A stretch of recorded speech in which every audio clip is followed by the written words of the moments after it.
আপনি বড় ভাই, ছোট ভাই ভুল করছে আর কি, পিঠে একটা থাপ্পড় দিয়ে তাকে একটু জড়ায় ধরেন না, দেখি না কতক্ষণ রাগ করে থাকে।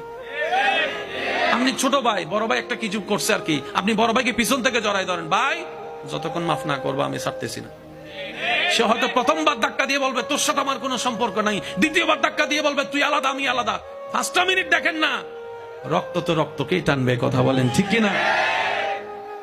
আজকে এক ভাই আরেক ভাইয়ের সাথে দ্বন্দ্ব থাকার কারণে বাতিজির বিয়েতে চাচা যাচ্ছে না, লাভটা কি হচ্ছে?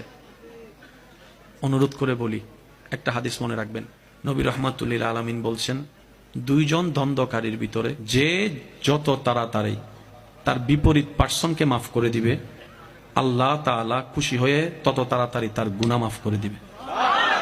বাহিরের মানুষের সাথে শত্রুতা না হয় মেনেই নিলাম, আপন নয় রক্ত নয় শত্রুতা আমি করলেন, নিজের রক্তের সাথে শত্রুতা করা কত বড় বোকামি কাজ।